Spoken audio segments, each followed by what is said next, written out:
મદનસિંહજીનો કચ્છનો વાવટો રગતો કચ્છ રાજા હતા એનું ચલણ હતું કચ્છનું પોતાનું. એમાં ચાંદીના સિક્કા પડતા, એને પાંચીઓ એટલે 5 કોરી, પછી આધીઓ એટલે 2.5 કોરી અને કોરી એ ચાંદીના હતા. પછી એનાથી નીચેનું જે ચલણ હતું એમાં ઢીંગલો, ત્રાંબીઓ, ડોકરો, ઢીંગલો, ઢબુ એવા 15 ઓગસ્ટ 1948 કચ્છ રાજ્ય જોડાણું નહોતું રાજ્ય સાથે. કચ્છ રાજ્ય જોડાણું કરે 1 જૂન 1948 ભુજમાં હું 65માં આવ્યો ત્યારે કચ્છની અંદર એક જબરદસ્ત મુવમેન્ટ ચાલતી હતી. ઇનામ નાબૂદારાના જે કાયદો આવ્યો હતો એ ખાસ કરીને ગ્રાસદારો માટે બહુ જ અન્યાયી હતો. કે પુષ્પદાન જેવો વ્યક્તિ રાજકારણમાં કેમ? પણ મને જ્યારે હું ચૂંટણી લડ્યો 90માં MLA તરીકે, મારી સામે દરબાર કેન્ડિડેટ હોવા છતાં હોલ ક્લાન દે વોટેડ ફોર મી અને બધી મને મદદ કરી. હવે આઈ સોનલમાંનું પ્રાગટ્ય થયું આપણને 1924માં. 1924માં જ્યારે એ થયા પોતે, અને એના પછી એનું જીવન હતું ને એ જીવનમાં, અને એમાં આઈમાં એ એક 53ની અંદર એક પોતાના ગામ મઢડામાં આખા ચારણ જ્ઞાતિનું ઓલ ઇન્ડિયન સંમેલન બોલાવ્યું. હવે ઓલ ઇન્ડિયાનું સંમેલન એક ત્યાં એ વખતે આઈમાની ઉંમર હશે હાર્ડલી 20 વર્ષ. પણ HM પટેલ આપણા ફાઇનાન્સ મિનિસ્ટર હતા એ વખતે ICS, એ તો કંઈ માને નહીં ને માતાજી. એક વખત એના સંપર્કમાં આવ્યા માતાજી તો એક આ દેવી શક્તિ છે, એના ભગત થઈ ગયા. બાપુ એક બહુ સરસ ઓપોર્ચ્યુનિટી છે મને કે મારી 5 પેઢીને તમારો સ્નેહ મળ્યો છે. મારા પરદાદા હમીર બાપુને, મારા દાદાને, મારા પપ્પાને, અમને, અમે જે ભાઈ છીએ બધા, અને તમારા છોકરાઓને, અને અમારા છોકરા પણ તમારા ભેગા સેલ્ફી પડાવે છે. યોગેશ આજે મને બહુ આનંદ છે કે મારા પોતાની ઉંમરના તમે લોકો બધા છો ને એ આજના જમાના પ્રમાણે તમે એસ્ટાબ્લિશ કર્યું છે, તમારું જીવનમાં સ્થાન વેપાર કર્યું, એ મને ખૂબ આનંદ છે. કારણ કે હમીર ફોન જે વાત કરીને, મારા ફાધર એકલા હતા, એમને કોઈ ભાઈ નહોતા, એમની 2 બહેનો હતી. એમાં રાજભાઈ ફોઈનો મને જે સ્નેહ મળ્યો છે, કારણ એને ભારા પર ભણાવ્યા. તો રાજામાં હું નાનો હતો ત્યારે I use to go to ભારા પર, અમે નાના રહેતા. એટલે આજે તને એના પોતાના છોકરાને જોઈ અને મને ખૂબ આનંદ છે. તને ખૂબ ખૂબ ધન્યવાદ, અભિનંદન. આજે આપણે જે તું મને પૂછીશ ને એ આપણે લાઈફની વાત કરશું, મારો જીવનનો વાત કરશું. તું જે વાત કરીશ આપણે જરૂર પ્રેમથી વાતો કરીએ. મારી બાબુ ભારા પરની ટ્રેનિંગ એવી છે કે વડીલોને પ્રશ્ન ન પૂછીએ, પણ આપણે લા કેમ્પમાં ગયા હતા ત્યારે તમે કીધું હતું કે હવે તમે મારા ફ્રેન્ડ છો, એટલે હવે ફ્રેન્ડ તરીકે પૂછીશું. અને 25 વર્ષનો થાય ને છોકરો ફ્રેન્ડ ફિલોસોફર થઈ ગયા. હવે બીજું શું છે કે અમારી ઉંમર છે, આજે મને 85 વર્ષ થયા. 1996માં મારો જન્મ, બરાબર. હવે 96 એટલે કચ્છ એક દુકાળિયું મૂળ ગણાય, અને એ વખતમાં જે દુકાળો હતો ને, એક છપનાનો દુકાળ બહુ પ્રખ્યાત, બીજો 96નો દુકાળ પ્રખ્યાત. એ દુકાળિયા તારીખ મને મારી જન્મ તારીખ છે એટલે 4 વર્ષથી 80 એટલે 84 વર્ષની મારી ઉંમર થઈ. અને એ 84 દુકાળિયા મુલકમાં મને સદભાગ્યે જે કંઈ મારી જીવનમાં જોવા મળ્યું ને, આજે તને મારી પ્રેમથી દિલથી વાત કરીશ. અને એ વાત એટલા માટે કે તમને લોકોને, છોકરાઓને આ વાતો સંભળાવીને તો તમને પણ એમાંથી થોડું જાણવા મળે, અમારો સ્વાર્થ છે, પ્રેરણા પણ મળે. અને આપણે કોણ છીએ, આપણે શું છીએ? આપણે ચારણ છીએ. અને ચારણ એટલે શું? ચારણ એક એવી જ્ઞાતિ છે કે એની ખરેખર જે સંબંધ છે ને એ દેવ જ્ઞાતિ સાથે સંબંધ છે. અને એ દેવ જ્ઞાતિ સાથે સંબંધ હોવાનો કેવી રીતે? તો એના ઉલ્લેખો જેટલા ચારણો વિદ્વાનો એ લખ્યા છે ને એમાંથી આપણે એના આધારથી જ મળે. એમાં રામાયણમાં મળે, મહાભારતમાં મળે, વેદમાં મળે, પુરાણમાં મળે. હવે આવી ચારણ જ્ઞાતિમાં જન્મવાનો મને જે અવસર મળ્યો છે અને તને પણ મળ્યો છે, તો એમાં મારા પિતાજી હતા ને યોગેશ, એ અહીંયા એક રજભાષા પાઠોડાથી એના જ અંતિમ આચાર્ય હતા. હું જ્યારે 96માં જન્મ્યો અને એ 96માં પાઠોડા શરૂ હતી. એ પાઠોડા 1808માં સ્થપાઈ હતી. અને એ 1808માં પહેલાં જે એના ગૃહપતિ હતા, શું આચાર્ય હતા, એના વિદ્યાગુરુ હતા, એ હમીજ રત્નુ, એ રત્નુની પરિવાર. અને રત્નુ પરિવાર ચારણમાં મેં કીધું ચારણ જશું, એ ચારણનો આપણો જે અહીંયા કચ્છમાં ચારણો જે આવ્યા એ મારવાડથી માઇગ્રેટ થઈને આવેલા છે. મારા વડવા પણ મારવાડથી આવેલા, તમારા વડવા પણ આજે અહીંયાથી બનાસકાંઠાથી માઇગ્રેટ થઈને આવેલા છે. એટલે રત્નુ પરિવાર, રત્નુ પરિવારના કચ્છમાં 2 ગામ છે, એક મોરોદર અને એક રાધનપુર. એટલે મારા પિતાજી બ્રજભાષા પાઠશાળામાં ભણ્યા પોતે, એના અધ્યાપક થયા, આ રાજ્યમાં નોકરી હતી, એટલે મારે ભુજમાં આવ્યું. એટલે મારો જન્મ થયો ભુજમાં 1940માં 1996. પછી મારું પ્રાઇમરી એજ્યુકેશન પણ ભુજમાં થયું, સેકન્ડરી એજ્યુકેશન પણ ભુજમાં થયું. અને તે વખતે મેં જ્યારે 60માં હું 56માં SSC થયો 56માં. પણ ત્યારે પછી કોલેજ અહીંયા કને કચ્છમાં પહેલાં 56 પહેલાં 53માં કોલેજ થઈ હતી કચ્છમાં પહેલી વખત. 53 પહેલાં કોઈ કચ્છમાં કોલેજ હતી નહીં, માત્ર હાઈસ્કૂલનો અભ્યાસ. એટલે 56માં પર ત્યારે કોલેજ થઈ ગઈ, એટલે લાલન કોલેજ. એટલે મને ગ્રેજ્યુએશન કરવાનો પણ મોકો કચ્છમાં મળ્યો. એટલે ગ્રેજ્યુએશન ક્યારે થયો? 1960માં ગ્રેજ્યુએટ થયો. પછી મારી ઈચ્છા હતી કે મારે થોડુંક ફર્ધર અભ્યાસ કરો. બાપુ, અભ્યાસથી પહેલા જે કોલેજથી જે પહેલાનો ટાઈમ છે એની અંદર શંભુદાન બાપુની કઈ વાત તમે યાદ કરવા માંગો છો જે તમને આખી જિંદગી કામ આવી હોય? અને તમારા માતાજી વાત છે ને, એમાં શંભુદાન બાપુની મને જે અસર કરી છે, મારા જીવન ઘડતરમાં મને કામ આવી છે. અને શંભુદાનજીનું પોતાનું જીવન સંઘર્ષમય હતું. કારણ શંભુદાનજી એક જ ભાઈ હતા. પછી અમે એના 4 દીકરા. પછી શંભુદાનજીના ભાઈ હતા, મારા કાકાઈ ભાઈ હતા, એમનું નામ હમીરજી. અને હમીરજીના 2 દીકરા, ખોડીદાનભાઈ અને હરિદાનભાઈ, અને 2 બહેનો. હવે પછી મારા બીજા એક કાકા હતા, એના મારા 2 બહેનો, કેશરભાઈ બેન, રાધાભાઈ. એટલે મારા બાપુએ સંઘર્ષમય રીતે ભણવાનું, એની કાંઈ સાધન હતા ભણવાનું. પણ આ જે બ્રજભાષા પાઠશાળા હતી ને, એમાં રાજ્યાશ્રય હતું અને રાજ્યને ખર્ચે ભણાવતા. એટલે પોતે ભણ્યા અને એના કારણે રાજ્યના નજીકમાં આવ્યા. એ વખતે રાજ્ય કુટુંબ એટલે આપણો જેમ અત્યારે પ્રાઇમ મિનિસ્ટર હોય કે સીએમના તમે નજીકમાં હો, તો એ નજીકમાં આવ્યા. એટલે એ બીકેમ ટીચર, કાના ટીચર થયા. અને પછી થોડા રાજકવિ થયા. એટલે એ રાજકવિ થવાને કારણે મને બહુ બેનિફિટ એ મળ્યો કે બ્રજભાષા પાઠશાળામાં થોડોક વખત જે અભ્યાસ કરતો, 47 સુધી આ પાઠશાળા બંધ થઈ, ત્યારે કેમ ભણતા, કોણ વિદ્યાર્થીઓ હતા. અને એમાં છેલ્લા 2 વિદ્યાર્થીઓ મને યાદ છે. અને મારા બાપુને ગુરુ તરીકે માનતા, મારા બાપુને બાપુ તરીકે માનતા. એમાંનું એક છે નામ ભારાપરના તમારા ગામના કનીદાનજી ગોપાલજી ગઢવી, એ એમાં પાછળ ભણ્યા. બીજા હતા અજયદાનજી, અને અજયદાનજી હતા મડાવાના અને રેવદર પાસે, અહીંયા કને આબુ પાસે. એટલે એનું મને લાભ મળ્યો. એટલે મારા ફાધરનો જે આ સ્ટેટસ હતું એના કારણે અમારે ઘરે એક સાહિત્યકારોનું ઘણા મિલન થતું, સાહિત્યકાર. અને એ વખતમાં આપણે જે આજે વિલુપ્ત થઈ ગયું છે, અને રેહાણ કહેતા જૂનાગઢમાં. રેહાણ એટલે સાહિત્યકારોની રેહાણ હોય, એટલે એની અંદરથી બધી ચર્ચા થાય, ઇતિહાસની ચર્ચા થાય, સંસ્કૃતિની ચર્ચા થાય, કોણ સારું છે. એટલે માય ફાધર વોઝ લકી કે એમને એકવાર, અને મોટા ગુજરાતના સાક્ષર જો કહીએ તો હું કહું તો કેકા શાસ્ત્રીનું નામ તમે સાંભળ્યું હતું. બહુ જબરદસ્ત વિદ્વાન, 100 વર્ષ જીવ્યા છે. પછી એવા શંભુ પ્રસાદભાઈ દેસાઈ જૂનાગઢ હતા, કલેક્ટર હતા. પછી અહીંના એક એડવોકેટ સારા હતા, કંચન પ્રસાદ છાયા, કે જે બહુ વિદ્વાન હતા. હવે આ વિદ્વાનોનો અમારા ફાધરના ઘરે મેળાવો થાય. પછી રાજ્ય કચેરીમાં જો જાય ને, તો રાજ્ય કચેરીમાં એ વખતના મોટા ઓફિસર, કારણ રાજાની સાથે કનેક્ટ હોય તો દિવાન, એટલે ગેઝેટેડ ઓફિસર, ક્લાસ 1 ઓફિસર ગણાય. પછી એના કમિશનર, પોલીસ કમિશનર હોય, બીજા કમિશનર હોય, રેવન્યુ કમિશનર. એટલે આ લોકોના સંજોગોને મને થોડુંક બેનિફિટ મળ્યું. પછી બીજું, મારા ફાધરને જવાબદારી આપી બાપુ. તો આજનું મુખ્ય જે આ વિડીયો ક્રિએટ કરવાનું કારણ જે છે કે જે તમને મળ્યું હતું એ અમને નથી મળતું, મેળાવડા ઓછા થઈ જાય છે. આ વિડીયોના માધ્યમથી તમારો અનુભવ અમે ડોક્યુમેન્ટ કરીને અમે શીખી શકીએ. હું એટલે અભિનંદન આપું કે આજે અમારા છોકરાઓ આ નવું ગયા, જે મેળાવડા જે લુપ્ત થાય છે, મેળાવડા ક્યાં કરવા, પછી મારી વાતો, મનની વાતો ક્યાં કરવી, અને મનની વાતો સાંભળે કોણ. તો આ એક એવું માધ્યમ તે મને આજે આપ્યું છે. તને ખૂબ હું અભિનંદન આપીશ, તારી ટીમને અભિનંદન આપું કે તમે આ માધ્યમને કારણે વાતો આપણી રહી જશે. અને એ વાતાવરણ હવે 46માં આપણું ભારત સાથે જોડાણ થયું. પહેલાં તો રાજાશાહી, અને મને થોડીક રાજાશાહી 3 રાજાઓ તો સાંભળી જેને રાજ કર્યા છે. ખેંગાજી બાવાની થોડી મેં વાતો સાંભળેલી, એ 1940માં જેવું થઈ ગયા. ખેંગાજી આવે કચ્છના પ્રાગમલજીના પરદાદા. પછી વિજયરાજીના રાજા હતા, વિજયરાજી માધુબા સાહેબ કહેતા. અને એ 48માં થયા. એ 48 ત્યારે હું 8 વર્ષનો હતો. એટલે એ રાજાશાહી મને થોડોક જોવાનો અવસર મળ્યો. અને આપણું કચ્છ છે ને, એ કચ્છ ભારતમાં જોડાણ થયું. અને આપણું ભારત આઝાદ ક્યારે થયું? 1947 15મી ઓગસ્ટના. પણ 15 ઓગસ્ટ 1947ના કચ્છ રાજ્ય જોડાણું નહોતું રાજ્ય સાથે. કચ્છ રાજ્ય જોડાણું કરે 1 જૂન 1948ના. એટલે એ 47 ઓગસ્ટથી કરી અને 1 જૂન સુધીના 4 અને 6 10 મહિના સુધી મદનસિંહનો રાજ્ય હતો.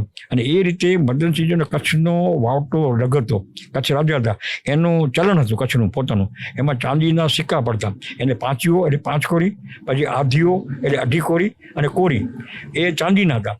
પછી એના જે નીચેનું જે ચલણ હતું એમાં ઢીંગલો, ત્રાંબીઓ, ડોકરો, ઢીંગલો, ઢબુ એવા તાંબા એ સિક્કા. અને એ સિક્કા જોયેલા. એમાં તને એક બહુ ઇન્ટરેસ્ટિંગ વાત કરું, મારા બાપુજી ગાર્ડન સુપ્રિન્ટેન્ડન્ટ હતા અને વિજયવિલાસના પણ સુપ્રિન્ટેન્ડન્ટ કંઈ કામ કર્યું. એ મને માંડવી લઈ ગયા હતા, હું નાનો હતો. અને 48ના જ્યારે ભારતનું ચલણ બદલો ને ત્યારે અમે વિજયવિલાસથી ભર્યા, એટલે મારા ફાધર કે હવે આપણી પાસે થોડા ઢીંગલા વધ્યા છે, એટલે અમારી ભાષામાં બોલ્યા થોડા ઢીંગલા વધ્યા એટલે આઈસ્ક્રીમ ખાઉં, એટલે આઈસ્ક્રીમ ખાવા મને લઈ ગયા હતા. અને એના એ જૂના સિક્કામાંથી આઈસ્ક્રીમ ખાતો મને આજે બરાબર યાદ છે. મારા ફાધરને મેં કીધું ને એ થોડુંક સાહિત્યનો અભ્યાસ કર્યો, પણ સાથે સાથે એમને જવાબદારી મળી ગાર્ડન સુપ્રિન્ટેન્ડન્ટ તરીકે શરદબાગની. શરદબાગ ગાર્ડન છે ને, યોગેશને વાત કરું એ વખતે આપણા એક જયકૃષ્ણ ઇન્દ્રજી કચ્છના મોટા વનસ્પતિ શાસ્ત્રી હતા.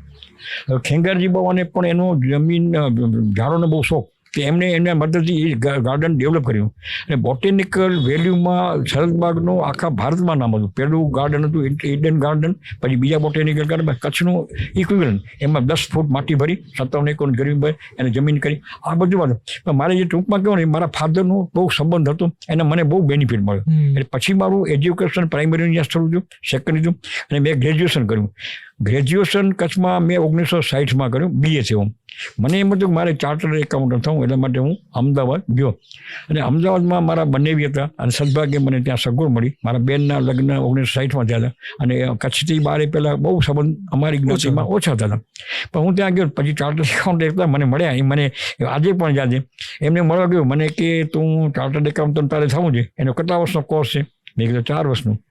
તો મને કે કેટલો ખર્ચો થાય? મેં ખર્ચો સારો થાય. તો ફાધરની શું સ્થિતિ? મેં ફાધરની સ્થિતિ એ રાજકવિ છે, ગાર્ડન સુપ્રિન્ટ છે, પણ એટલી સારી સ્થિતિ પૈસા એફોર્ડ કરશે. કારણ કે એ વખતે મારા ફાધરને પગાર મળતો માત્ર 100 રૂપિયા. હવે 100 રૂપિયામાં ભણાવવાનો ખર્ચો કેવી રીતે થાય? પણ છતાં એને પછી મેં કીધું આપણો ચાર્ટર્ડ એકાઉન્ટ, પછી મેં બીકોમ કર્યું. કે મેં કર્યું બીકોમ કરી, મારે LLB, BA પછી બીકોમ એક વર્ષ કર્યું, અને LLB ત્યાં આવ્યો, એટલે એડવોકેટ ત્યાં. અને એડવોકેટ થઈને I wanted to settle at Mumbai. અને મુંબઈમાં મને મારા એક કાકા હતા મેઘરાજભાઈ, મેઘરા કાકા હતા, એમની પાસે હું ગયો. એની પાસે ત્યાં એક ઇન્કમ ટેક્સના મોટા પ્રેક્ટિસ, એના 12 મહિના પ્રેક્ટિસ કરી. પણ પછી મારા 1 વર્ષ મુંબઈ રહ્યા? 1 વર્ષ પ્રેક્ટિસ કરી. 3 વર્ષ અમદાવાદ રહ્યો, 1 વર્ષ મુંબઈ રહ્યો. મુંબઈમાં ઇન્કમ ટેક્સ પ્રેક્ટિસ પાસે હું જાતો શીખવા માટે. એ શીખી કરીને BA બીકોમ LLB એડવોકેટ. પછી મારા ફાધરની લગભગ 63-64માં થોડુંક હાર્ટનું બીમારીનું થયું, એટલે બહુ ઉંમરદાયક હતા, 74-75 વર્ષની ઉંમર હતી. એટલે મારી ઈચ્છા હતી કે અહીંયા આવું, અને બધાની ઈચ્છા હતી ઘરને તો અહીંયા આવી. કારણ કે મારા મોટા ભાઈ હતા, અમે 4 ભાઈ, મારા બાપુના 4 ભાઈ. મોટા ભાઈ દેવજાનભાઈ, એ આજે બદનસીબે નથી, પોતે દેવ થઈ ગયા. બીજા મોટા ભાઈ શક્તિદાન, હું, અને મારો નાનો ભાઈ દિનકર, કે જે એન્જિનિયર છે, અને he rose to the director, executive director IUCમાં હતા. એટલે 4 ભાઈ અમે. અને મારા એક બેન હતા, એ અમે પરણાવ્યા હતા અમદાવાદ. એટલે ત્યાં કને બીકોમ LLB કરી, અને પછી હું પ્રેક્ટિસ. મારા ફાધર કરી હું ભુજ આવી ગયો. ભુજમાં હું 65માં આવ્યો, ત્યારે કચ્છની અંદર એક જબરદસ્ત મુવમેન્ટ ચાલતી હતી. ઇનામ નાબૂદારાના જે કાયદો આવ્યો હતો, એ ખાસ કરીને ગ્રાસદારો માટે બહુ જ અન્યાયી હતો. ગ્રાસદારો માનતા એમ, અને ગ્રાસ એની આખી કચ્છમાં મુવમેન્ટ હતી. કારણ કે કચ્છના આપણે જો ગામ ગણીએ તો કચ્છના 900 ગામ, એમાં રાજાના ગામ કેટલા 300, બાકીના બધા 600 ગામ ઇનામદાર. અને ઇનામદાર તરીકે જાગીરદાર માત્ર દરબારો તો એવું નહીં, પણ એની અંદરથી જૈન જાગીરદાર હોય શકે, ચારણ. હવે તમારો દાખલો લઈએ તો ભારાપર તમારું ગામ છે, બરાબર? હવે ભારાપર ગામના તમે જાગીરદાર. તમારી એક વાડી હતી નખત્રામાં, બસ સ્ટેશનની બાજુમાં, બહુ મોટી વાડી, કન્યાશાળા પાસે. હવે એ વાડી 6 એકર કે 8 એકર મને કંઈ ખબર નથી, પણ એ વાડીને વળતર કેટલું મળ્યું? 400 રૂપિયા માત્ર આખી વાડીનો વળતર. અને એ તમારા હક નાબૂદ થઈ ગયા. અને હક નાબૂદ થઈ ગયા એટલે એ ખેડૂત બી કંઈ ખેડૂત ખાતેદાર થઈ ગયો. અને ખેડૂત પછી વિગોટી ભરે સ્ટેટને, અને તમને વળતર કેટલું મળે? 1 એકરનો 1.5 રૂપિયો. હવે 6 એકરના 9 રૂપિયા વળતર છે, બાકીને થોડા ઝાડમાં વળતર મળે. અને પછી એ જ ખેડૂતે એ 2 વર્ષ પછી એની નોન એગ્રીકલ્ચર 1.5 લાખમાં વેચી. તમને 400. એટલે આ જે કાયદો હતો એમાં એવું હતું કે એનો વળતરનો રેટ ઘણો ઓછો હતો. એના કારણે એજ્યુકેશન મુવમેન્ટ કચ્છ રાજપૂત સભાએ ચલાવી, બધા ભેગા થઈને. એટલે મારા એક સિનિયર એડવોકેટ હતા નટવરસિંહભાઈ જાડેજા, આજે એને યાદ કરું, ખૂબ મારા ગુરુ માનું છું. અને નાગરિકતા હતા, પણ એ ભણ્યા લીંબડીમાં, સ્ટાર્ટ કરી પ્રેક્ટિસ રાજકોટમાં જ્યારે લેન્ડ રિફોર્મ્સના લો થયા ત્યારે હી was one of the member, CM secretary સાહેબે. અને બહુ જ એક્સપર્ટ હતા રેવન્યુ કાયદામાં, આખા ગુજરાતમાં એક્સપર્ટમાં. He was one of the expert નટવરસિંહભાઈ જાડેજાને ખબર પડી કે આપણે એજ્યુકેશન કરવાનું છે, એટલે એ પોતે બધી એજ્યુકેશન માટે આવ્યા, ટેબલ વર્કિંગ કરતા. હિંમતસિંહજી સાહેબ, કે મહારાજા મદનસિંહજીના ભાઈ હતા, અને પાછળથી MP છે, એને પ્રમુખ બન્યા. અને એક લાકડીયાના ઠાકોર સાહેબ હતા ભૂપેન્દ્રસિંહ, એટલે બહુ મોટી ભાઈ. એટલે એ લોકો જે એજ્યુકેશન થયા, એટલે એ નટવરસિંહભાઈને કચ્છમાં આવવું પડે. હવે કચ્છમાં આવે છે પ્રેક્ટિસમાં તો એને બંધ થાય તો એના હાઈનેસે એમને લીગલ એડવાઇઝર તરીકે રાખે પોતાના. અને હું આવ્યો એટલે મને કહ્યું કે મારા ફાપોએ કે તું પ્રેક્ટિસમાં નટવરસિંહભાઈ સાથે જોડા, એટલે મારે જોડાવું છું. એટલે મને 80 લીગલ એડવાઇઝર. હવે લીગલ એડવાઇઝર પગાર કેટલો નટવરસિંહભાઈને? 11,000 રૂપિયા મહિનાને. અને 80 લીગલ એડવાઇઝર મને કેટલો પગાર? 150 રૂપિયા. પણ અમારે કામ જે કરવાનું હતું એજ્યુકેશનનું, એટલે એમાં કોઈ પૈસાની ગણતરી નથી, પણ એમાં એજ્યુકેશનમાં સાથે અમારે જોડાવાનું. આખા કચ્છમાં મૂવમેન્ટ કરી અને 62 શરૂ થયું હતું. 60 શરૂ થયું હતું ત્યારે પોલિટિકલી ત્યાંના પ્રધાનોને કીધું કે તમે આ ન્યાય કાયદો દરબારોનું કે ગ્રાસદારોનું એ તમે આ સુધારો કરો. એ લોકો કાંઈ નહીં, કે આ કાયદો જે ખેડૂતો માટેનું એને ખેડૂતોને બેનિફિટ છે, એટલે ખેડૂતો મત આપે, તમે કોઈ મત આપતા નહીં. એટલે એની પછી પોલિટિકલ મુવમેન્ટ થઈ. પોલિટિકલ મુવમેન્ટમાં ચૂંટણી છે ને, પોલિટિકલ મુવમેન્ટમાં આખી રીતે ચૂંટણી. હવે ચૂંટણીમાં લડવું છે, ચૂંટણીમાં કંઈક એની પાસે પક્ષ તો હતો નહીં, એટલે સ્વતંત્ર પક્ષના નિશાન ઉપર ચૂંટણી લડ્યા. સ્વતંત્ર પક્ષના નિશાન ઉપર આપણે 66 સીટ મળી અને 66 સીટ કોંગ્રેસ હારી. પહેલી વખત કચ્છમાં જો કોંગ્રેસ આવી તો સ્વતંત્ર પક્ષ સામે. અને હિંમતસિંહજી 2 ઠેકાણા લડ્યા, એક MP તરીકે લડ્યા અને માંડવીમાં MLA તરીકે લડ્યા. અને પછી એ MPમાં નટવરસિંહભાઈ વોઝ ધી બ્રેઇન એમાં, અને મારે એની સાથે, એટલે અમારે એને હાઈકોર્ટમાં કોઈ કાયદાની ચેલેન્જ કરવું, સુપ્રીમ કોર્ટમાં જવાનું, એટલે મને ખૂબ ફાયદો મળ્યો. અને એનો ફાયદો એ વખતે મને પગાર પૈસા ઓછા મળ્યા. ગ્રાસદારોના કેસ લડતા આખા કચ્છના ગ્રાસદારોની હાઈટમાં 96% ઓફ ધ ગ્રાસદારની યરલી ઇન્કમ કેટલી છે ખબર છે? Yearly income 10,000 rupees. કારણ એક વખત ગ્રાસદારો પોતે જાતે ખેતી કરતા નહોતા, ભણેલા ઓછા હતા, અભણ હતા, અને ઇકોનોમિકલી વી વર સો વીક થઈ ગયા હતા. અને ઇકોનોમી પછી દીકરો બાકીની બીજી કોમો હતી, આપણે જૈન હતા, જૈન અહીંયાથી કચ્છમાંથી માઇગ્રેટ કરી ગયા, કચ્છ દુકાળી મૂળ. પટેલો પણ લગભગ માઇગ્રેટ કર્યા, જ્યાં દરબારોને માઇગ્રેશન.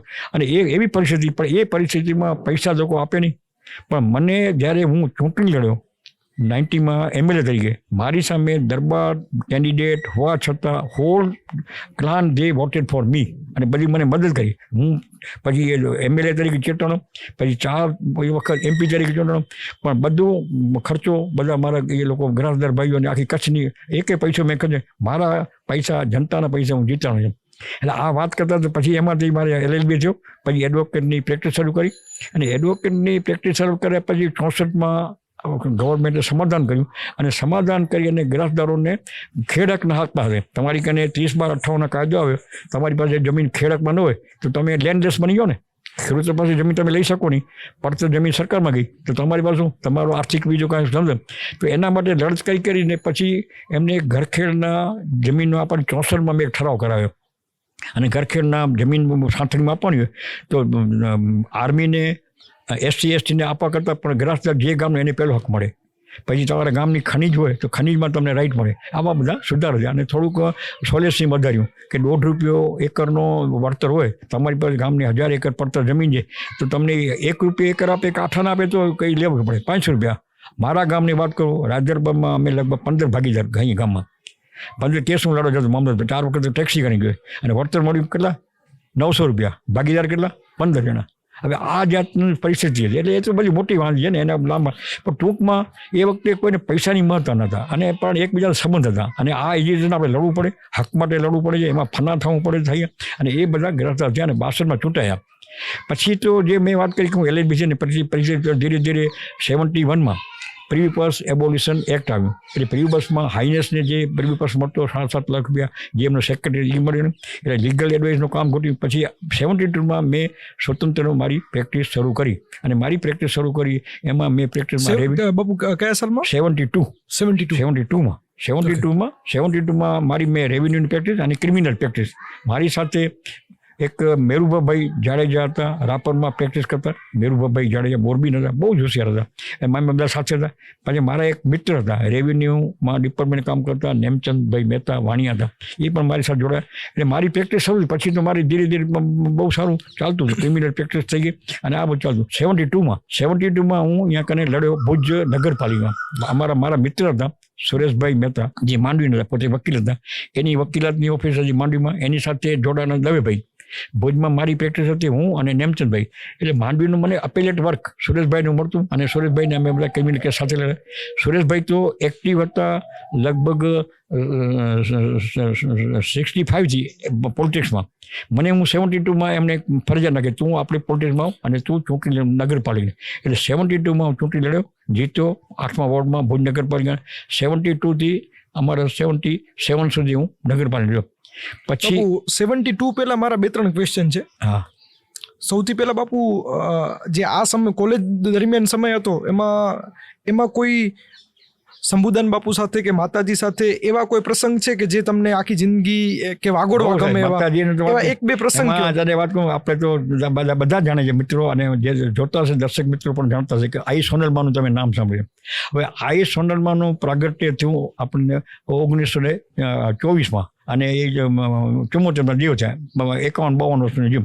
હવે 1924માં જ્યારે એ થયા પોતે, અને એના પછી એનું જીવન હતું ને એ જીવન, અને એમાં આઈમાં એ એક 53ની અંદર એક પોતાના ગામ મઢડામાં આખા ચારણ જ્ઞાતિનું ઓલ ઇન્ડિયન સંમેલન બોલાવ્યું. હવે ઓલ ઇન્ડિયાનું સંમેલન એક ત્યાં એ વખતે આઈમાની ઉંમર હશે હાર્ડલી 20-21 વર્ષની હશે. હજી પણ બહુ સાંકડા રોડ છે. 20 વર્ષની છોકરી, 20 વર્ષની દીકરી કે ને આપણે 20 વર્ષની દીકરી કે ચારણ દીકરી ભલે જે માતૃશક્તિ હતી, પણ હું બોલે એટલે ઘણા મારા જે બુદ્ધિશાળી કીધું માં અહીંયા કને બોલાવવા નહીં, ત્યાં વ્યવસ્થા નથી, તમારે અગત્ય જાવ ત્યાં ગાડો પણ નથી હાલતો, તો બદલાઈ નાખી મારે અહીંયા જ બોલાવવું છે. હવે એ એની જીદ કરતાં પણ યોગેશભાઈને કહું કે એનામાં જે આત્મશક્તિ છે ને એ પીછાણમાં ઘણા ભૂલ કરી છે, બુદ્ધિશાળી મળે જેને બુદ્ધિશાળી કહીએ છીએ. અને એ જે આ જે તત્વ છે ને એ તત્વને પહેચાનવામાં ઘણીવાર ભૂલ થાય. આઈમાંનો ડિટર્મિનેશન મારે અહીંયા જ કરવી છે. અને એ સાહેબ સંમેલન એને બોલાવ્યું, અને એ સંમેલનમાં કુદરતી માણસો ગયા, અને બહુ જબરદસ્ત સક્સેસફુલ સંમેલન. અને માનસિક આ માતૃશક્તિ છે, આ દૈવી શક્તિ છે. હવે દૈવી શક્તિ છે એટલે કચ્છમાં એમનો શું એટલે 55-56માં એક આપણે નક્કી કર્યું કે 55-56માં આઈમાને નિમંત્રણ લેવા માટે અહીંયાથી ડેલિગેશન જાય. હવે એ વખતે આપણે અહીંયા કને ગઢવી મિત્ર મંડળ માંડવીમાં કામ કરતું, અને એમાં પચાણભાઈ પોતે માસ્ટર, બહુ હોશિયાર બુદ્ધિશાળી માણસ, અને રાજીભાઈ સિંધોડીના જે દેવરાજભાઈ વકીલના પિતાશ્રી, અને એ ભણેલા ઘણા હોશિયાર. પછી હરિભાઈ આલગા, તમારું ગામ વિરાણી, ભારાપર જેની બાજુ વિરાણી, બહુ મોટા ઇન્ડસ્ટ્રીવાળા. હવે 5 જણાનું ડેલિગેશન ગયું, અને શંભુદાનભાઈ મારા બાપુને પણ કહેવા. પછી ત્યાંના લદ્દાભાઈ ચારણ હતા રાયણના, ઈશ્વરભાઈ બહુ મોટો ઇન્ડસ્ટ્રીનું કામ કરે છે, એ 5 જણા જતા હતા. મારા ફાધર તમે પણ હાલો. મારા ફાધરને કંઈક અનિવાર્ય કારણોસર ન જાઉં તો કે હું ચાલી શકું, પુષ્પદાને તમે લઈ જાઓ. એટલે મને યોગેશ એ વખતે જવાનો ચાન્સ મળ્યો. 55માં અમે અહીંયાથી ગયા નવલખી કંડલાથી સ્ટીમરમાં જવાય, નવલખીથી બસમાં અમે ગયા જુનાગઢ, અને જુનાગઢથી પછી વળી બીજી બસ બદલાવીને મઢડામાં જ્યારે આઈમાને મળ્યા ત્યારે પિંગળસિંહભાઈ પાયક, બહુ BLLB આપણી નાતના BLLB 1935ના BLLB, અને એ ચારણની બોર્ડિંગનું કામ કરતા. કાકબાપુ સાથે પણ બહુ કામ કર્યું, એ પણ ત્યાં હાજર હતા. અને કચ્છના આવે પોતે કચ્છના, એટલે કહે છે માં આપ અહીંયા કચ્છ જરૂર પધારો. એટલે માં કે કચ્છમાં મારે આવું કેવી રીતે આવું, શું કરું, પણ તમે કંઈક કચ્છમાં કંઈક કરો તો આવું, એમને મારે કંઈ હું આવું દોરા ધાગા કોરા છે માતાજી કરો એમાં મારે આવું નથી. પણ જો તમે કંઈ વિદ્યા સંકુલ કરો તો હું આવું, વિદ્યા સંકુલ કરો કે વિદ્યાનું કરો તો વિદ્યાનું. અને આઈમાનું પોતાનું શું હતું કે એની ઈચ્છા હતી કે ચારણ છે ને એ ચારણ જ રહે. ચારણ એમાં બહુ ઘણું આવ્યું એક શબ્દમાં. ચારણનો એક વખત છાપ હતી કે આર્થિક નબળાઈ આવી ગઈ હતી, એ વખત સંજોગો 55 પહેલાંના આર્થિક નબળા, શૈક્ષણિક રીતે નબળા. પછી અમુક જગ્યામાં માંગવાનું બહુ થઈ ગયું હતું, અમુક ઘરોઘર માંગવા જતા, એટલે માંગણ વધતી હતી. એટલે આઈમાનનો એક જ કે તમે ચારણ થાઓ ને માંગવામાંથી મુક્ત થાઓ. માંગણ વૃત્તિ તમને કોઈ દિવસ તમારો સ્વાભિમાન જાગવા દેશે નહીં, અને તમે એજ્યુકેટેડ થાઓ. Don't be dependent on others, B own self.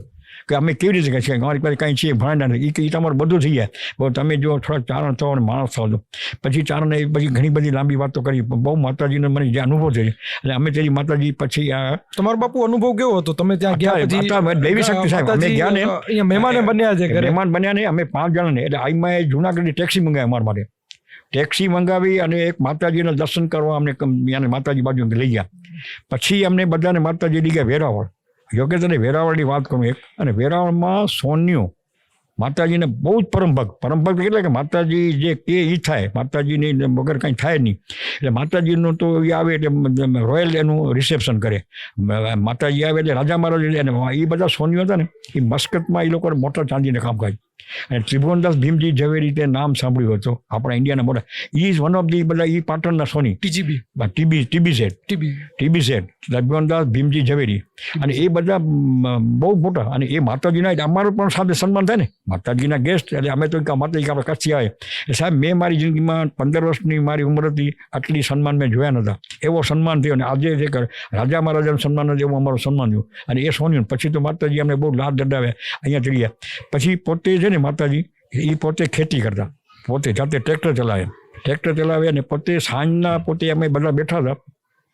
આ તો સાંજના સંધ્યા ટાઈમ હશે, એક થાળી ભરાઈ જન્મનસુરની થાળીમાં પાણી ભરી અને પછી મોઢા રાખી અને મોઢામાં આપણે જે મોરચંગ વગાડીને એવી રીતે ભૂંક દે. અને એ આવે તો સંગીત, સાંજના સંગીતમાં તને એમ થાય કે પક્ષીઓ ઝાડમાં બેસે. અને માતાજીની શક્તિ લાગે આ દૈવી શક્તિ છે. અને પોતે તો નોલેજેબલ પાછા ગમે ત્યાં. અને એ એની માતાજી પાસે ત્રિભુવનદાસ ભીમજી ઝવેરી હોય તો ઠીક છે, પણ HM પટેલ આપણા ફાઇનાન્સ મિનિસ્ટર હતા એ વખતે, ICS, એ તો કંઈ માને નહીં ને માતાજી. એક વખત એના સંપર્કમાં આવ્યા માતાજી, તો એક આ દેવી શક્તિ છે, એના ભગત થઈ ગયા હતા.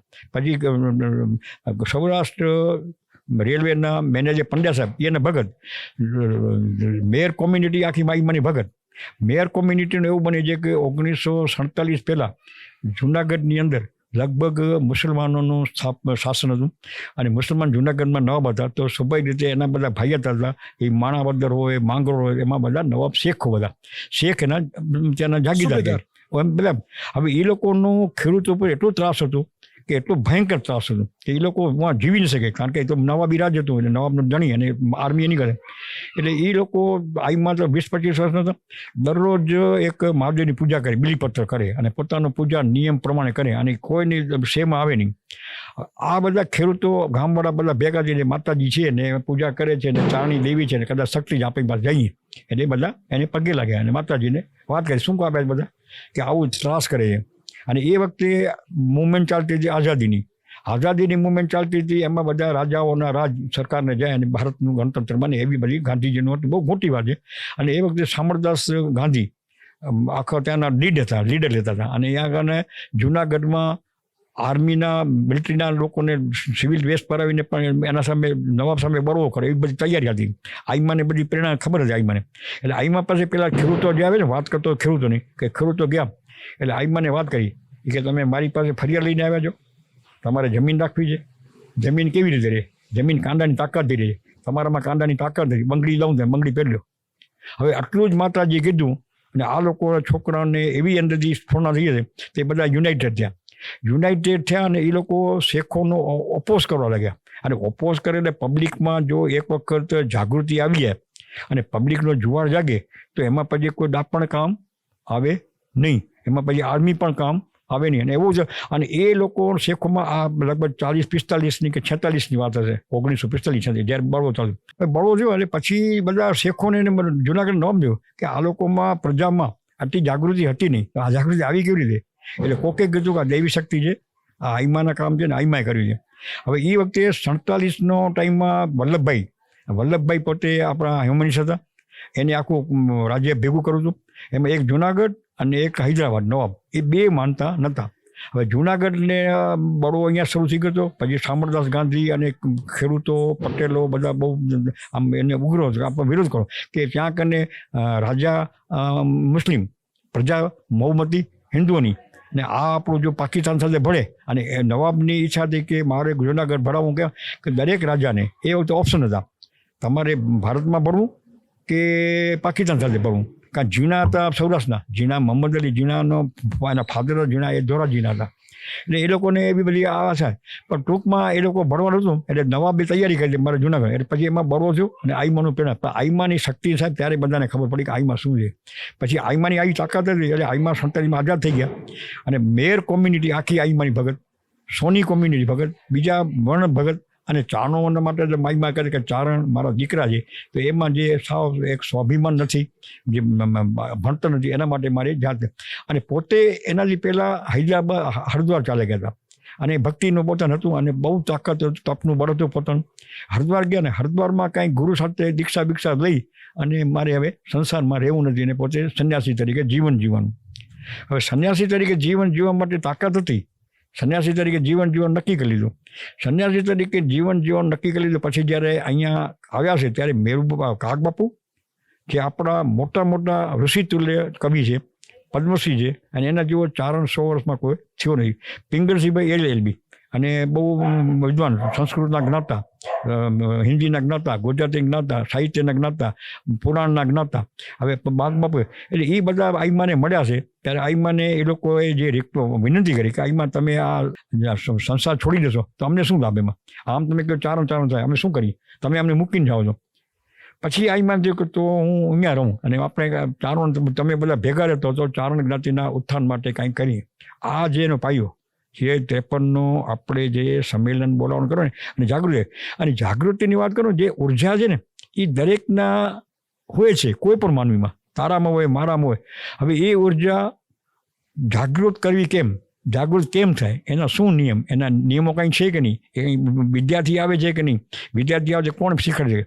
પણ એ તો જે આઈમાના નિયમ હતા ને, એક તો પોતે દેવી શક્તિ હતા, પછી એમનું એટલું દ્રઢ મનોબળ હતું, કોઈની પાસે લેવાની, એ ખેતી પોતે કરતા અને ખેતીની જે આવક આવે એમાંથી બધાને વાપરી દેવાનું, કોઈ નહીં. અને નવરાત્રિ, તો નવરાત્રિમાં બધાને બોલો ખર્ચો આઈમાં કરે. તમારા વ્યક્તિગત અનુભવ?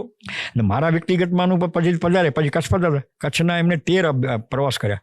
હવે કચ્છમાં એ લોકો જુનાગઢથી આવે તો બાકી તો એટલો પ્રવાસ લાંબો આઈમાં સાથે કોઈ કરીને, આઈમાં આવે એટલે એના ભાઈ સંઘ હોય 8, 10, 15 જણા.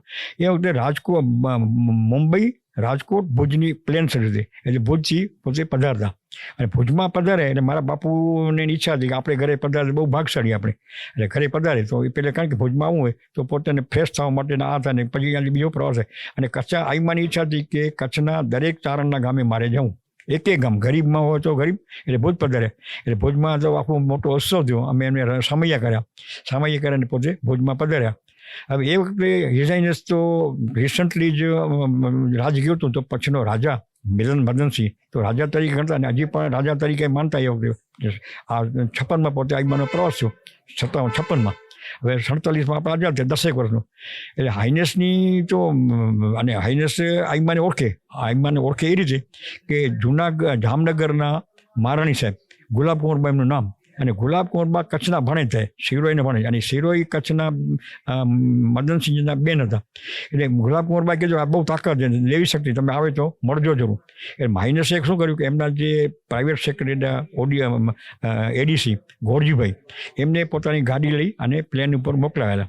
હવે અમે બધા મારા બાપુને એક ઘોડા ગાડી, એટલે મોટી આપણી વિક્ટોરિયા જેવી, એમ વિક્ટોરિયામાં મોટું સન્માન થાય, એનું પ્રોસેસન થાય, પ્રોસેસનમાં પોતે ઘરે પધારે એવી તૈયારી. એમના આગળ જે બધું ને આપણે મોટો આવે કે મોટી આપણે આજે મોટું પ્રોસેસન કહી એ તૈયારી. માતાજી કે તો આપણે આમાં હાલી ગાડી ભલે પડી, એટલે ગાડીમાં ગયા નહીં, આઈમાં ગાડીમાં નહીં બધા કીધું ગોરજીભાઈ કે હાઈનેસે રિક્વેસ્ટ કરાવી છે કે આપ પેલા મેલમાં પધારો, મેલમાં આપણી સગવડ છે, એ મેલમાં પહોંચ્યા પહેલાં સમુદાયને ઘરે જઈએ, એટલે અમારે ઘરે આવે. એટલે અમે બધા નાના, એ વખતે તો બહુ આનંદ થાય ને, એટલે આનંદ થયો. પછી ગયા પછી હાઈનેસે ને ઘણી વાર પધારે, એટલે હાઈનેસ પાછા આપણે આવ્યા અને બાજુમાં પાછળથી ત્યાં પોતે બેઠા. પછી આઈમાને ખબર પડી કે રાજા પાસે, પછી પોતે આઈમા પણ એમને મળ્યા. અને હાઈનેસે પોતે ભોય પટમાં બેઠા અને આઈમા ઢોલિયા પર બેઠા, પટલું ભાઈ. અને આઈમાએ પણ કહ્યું કે બહુ રાજી થઈ, તમે આવ્યા છો, ગુલાબકુંવરબાને હું સગા થાવ, આમ કરીને બહુ ઘણી બધી વાત હોય. પછી તો આઈમા 13 પ્રવાસ કર્યા.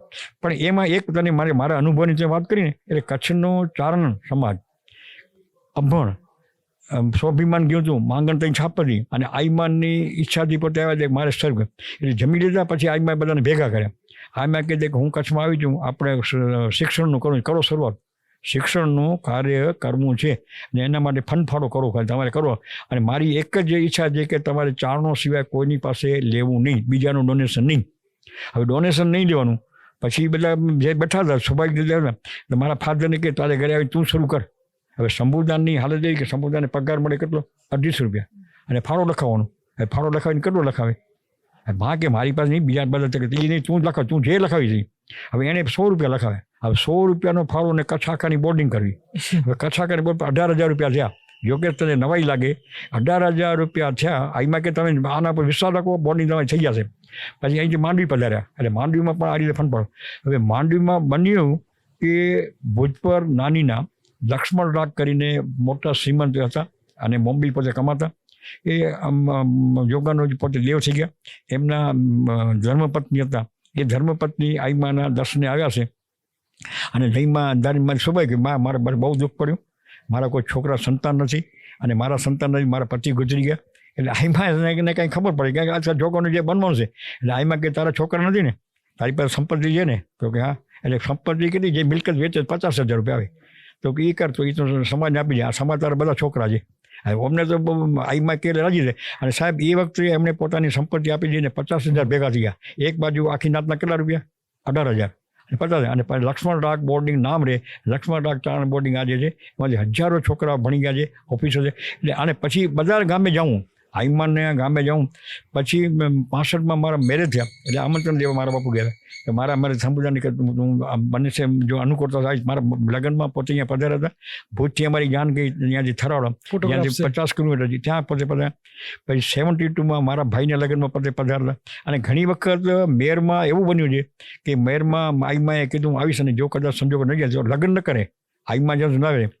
અમદાવાદની અંદર સાણંદ ઠાકોર સાહેબમાં એક કારભારી હતા, હવે સાહેબ બહુ મોટા વકીલ, આઈમાં તેને ઘરે જતા. હવે મોટા વકીલ, તો એ આઈમાને ઘરે પધરામણી કરે, આઈમાં એને બાબો કે, અને આ દવે સાહેબ મોટો વકીલ, એ એને માં કે. પછી દવે સાહેબના મિસિસ સવિતાબેન માં બા કે. મારા મધર એ ચુસ્ત સ્વામીના અમારે ઘરે આવે, એટલે મારી માં જબમાતાજી કે આ થોડું સ્વામિનારાયણ ન કરે, એ મારી મા એને જે સામે કે માએ સામે જે સ્વામિનારાયણ કહેતા. એટલે આવી જાય. માનો જે છે ને એની, હું તો કહું કે માતાજી તરીકેની જે કલ્પના હોય કે પૂજા કરીએ કે દોરા ધાગા કરે કે આપીએ, એ મેં સાંભળેલું. પણ પછી એમાં મેં આઈમાને કાંઈ ન જોયું. આઈમાને કે આ બધું મૂકો, તમારા લખણ બદલાવો, આચાર બદલાવો અને આહાર બદલાવો. તમે જે માંસ મદીનાથી છોડો, માંસ મદીના બહુ કટ્ટર હતી, અને શિક્ષણ ઉપર ભાર. અને જે આઈમાના સંપર્કમાં આપણા જાણવામાં 3 વાળા હતા. એક તુંબેલ કહેવાય, એક કાછેલા કહેવાય, મારું એમાં બેટી વ્યવહાર નહોતો અને રોટી વ્યવહાર પણ ઓછો હતો. આઈમાં કે ચારણ એક ધારણ બધા ભેગા થાવ, અને ભેગા થઈ સંઘ, અને હવે આઝાદીના યુગમાં સંગઠન શક્તિ છે, અને ભેગા કર્યા. અને પછી તો સાહેબ ધીરે ધીરે બોર્ડિંગ કચ્છનો રાઈસ થયો, કચ્છની બોર્ડિંગો આજે બીજા કચ્છ એક પર પૈસો. અને એ વખતે એવી કે દરબારો પાસે આપણે ચારણ પૈસા નહીં તો આપણે કરી શકીએ નહીં બોર્ડિંગ. પણ સાહેબ શું એટલે આ તારે માઈમાના પ્રસંગ કરવા જાઉં ને તો એને તો આખો મોટો ઇતિહાસ લખાય. અને માતાજીના મારા ઉપર બધા, અને આઈમાની એક બીજી ખૂબી તને કહું, આઈમાના જે સંપર્કમાં આવે ને એ એમ માનતો થઈ જાય કે મને હું જે આઈમાથી નજીક છું કોઈ નથી. સંબોધનને માનવાનું કારણ હતું હું આઈમાને નજીક છું.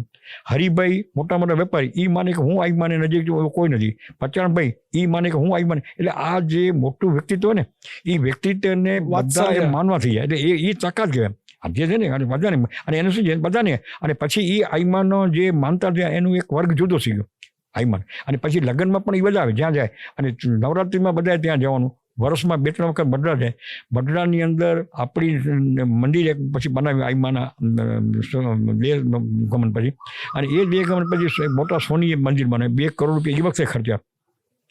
પછી 74માં અમને એક દિવસે ખબર પડી કે આઈમા પોતે બિરાજતા હતા અમદાવાદ. અને અમદાવાદમાં ઓચિતાનો એમનો હાર્ટ ફેલ થયું. હવે અમદાવાદથી પછી પોતાનું લઈ જવાનું કણેરી. હવે કણેરી મારા બાપુને ખબર છે, અમે એને ખબર છે, રાતોરાત અમે એક ગાડી હતી ટેક્સી, તે વખતે ગાડીઓ નથી, અને પહોંચવું ત્યાં કે 74માં બહુ અઘરું હતું. પછી રાત્રે અમે ગયા હતા, અને એ આઈમાનું 2 વ્હીલર થયું. માત્ર 24 થી 74 એટલે 54, 50, 51 વર્ષ રહ્યા છે. પછી એમને જે કામ કર્યું જબરજસ્ત. બીજો એક પ્રસંગ એવો પ્રસંગ તને કહું કે પોતે અમદાવાદ બિરાજતા હતા. મારા ભાઈ હરિદાનભાઈ પાસે ટ્રક હતી, ટ્રક ડ્રાઈવર તરીકે. હવે ટ્રક ડ્રાઈવર તરીકે એ ટ્રક લઈને અમદાવાદ આવ્યા છે કામે. એટલે આઈમાને મળવા આવ્યા. આઈમાને મળવા આવ્યા એટલે પૂછે કેમ છો, શું કરો? કે મારી ટ્રક છે. હવે ટ્રક શું છે કે હું મને જે હવે ભાડું મળે કે તું મારા ભેગો હાલ, તું મારા ભેગો ટ્રકમાં હાલ. અને આઈમાની ફર્સ્ટ ક્લાસની ટિકિટ હતી અમદાવાદથી કરીને કેશોદ સુધીની કે સોમનાથ જેમ. તો કે ટ્રકમાં લઈ આલે, મારે એમાં કને વાડીમાં પાણા જ મને કામ આવે. તો આઈમાં કે હું તારા ભેગી હાલીશ. એટલે બધા વિચાર કરે ત્યાં કે દવે સાહેબ મારા મને એમ ભાઈ કે મારા ટ્રકમાં ન જવાય. અને હરિજાને કહે તું મૂર્ખો છો, આઈમાને એ મારા ભેગા આવતા મારો સદભાગ્ય ગણે. હવે ટ્રકમાં આઈમાં ગયા. શું એવું કે ટ્રકમાં અહીંયા લઈ ગયા ને જ્યારે અહીંયા બગસરા પહોંચ્યા ને, બગસરામાં ગાડી ઊંધી, ઉપર બધું સામાન હતો લોખંડનો, અને 4 ઊંધા, 4 એને ફોટો છે આજે. અને એ 4 વ્હીલર ફરતા અંદર આઈમાં પોતે બેઠા, દવે સાહેબ બાજુ બેઠા અને હરિદાન બેઠો. ઉપરના ટોપ ઉપર મારા સાડા શંકરદાન ગાડીમાં ઉપર સૂતા હતા. ઉપર રાતના ગાડી ઉઠલી ગઈ. હવે ગાડી ઉઠલી ગઈ કાંચ લાગ્યા, અને કાંચ લાગ્યા તો આઈમાં થોડા રોજે, પણ કોઈ બચ્યું એક જણાને નથી બચ્યા. હવે એમાં એમ માનવાને આપણે કારણે કે આઈમાં ભેગા જ રાખ્યા બચાવ્યું. એવો જ આઈમાને બીજી વખત રિક્ષામાં પણ આખી ગાડી ઉથલી ગઈ છે, કોઈ બચ્યું નથી, બચી ગયું.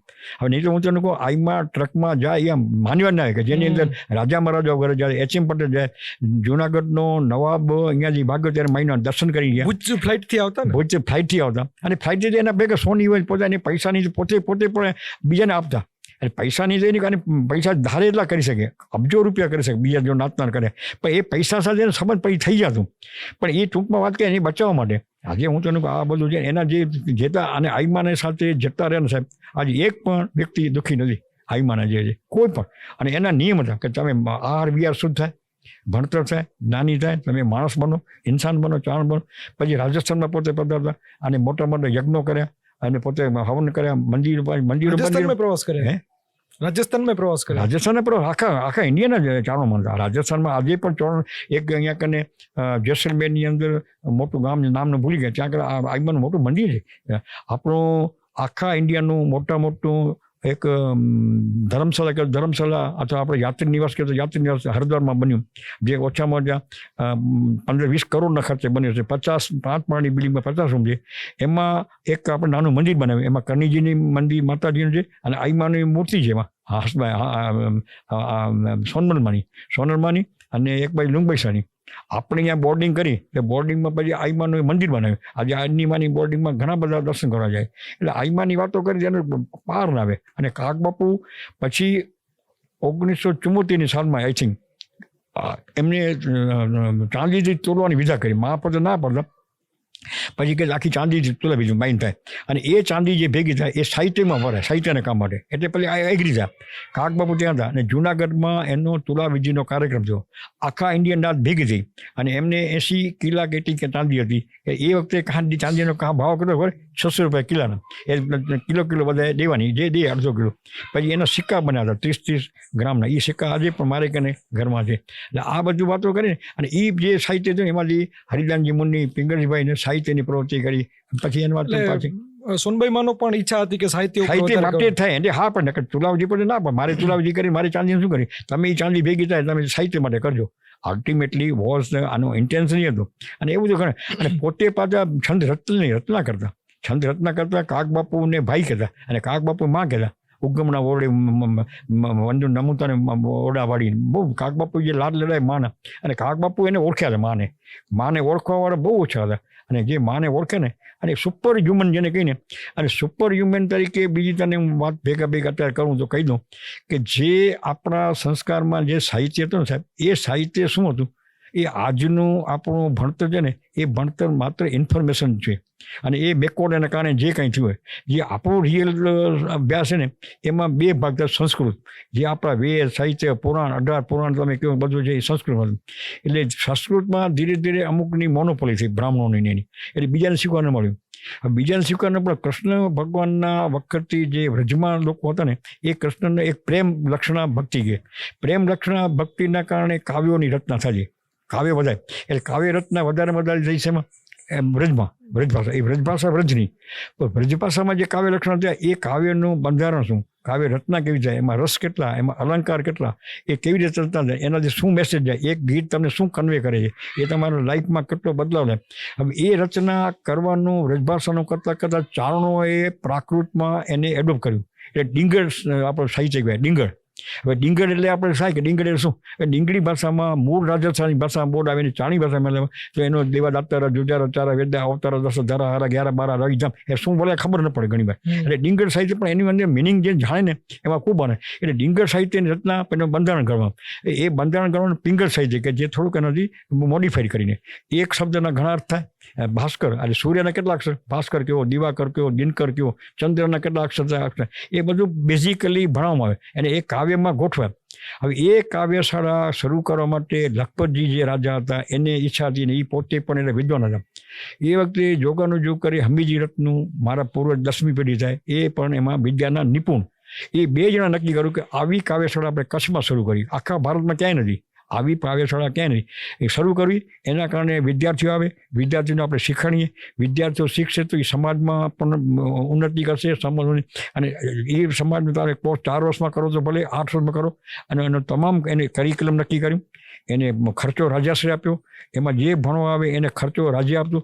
એ લખપતજીએ શરૂ કરેલી પાઠશાળા 2004 સુધી ચાલુ રહી અને 2004 એટલે 1997 બંધ થઈ ગઈ. અનફોર્ચ્યુનેટલી આ ગવર્મેન્ટે બંધ કરી અને એ બંધ પાડી એ સાહિત્ય ગયું અને મેકોનું આવ્યું.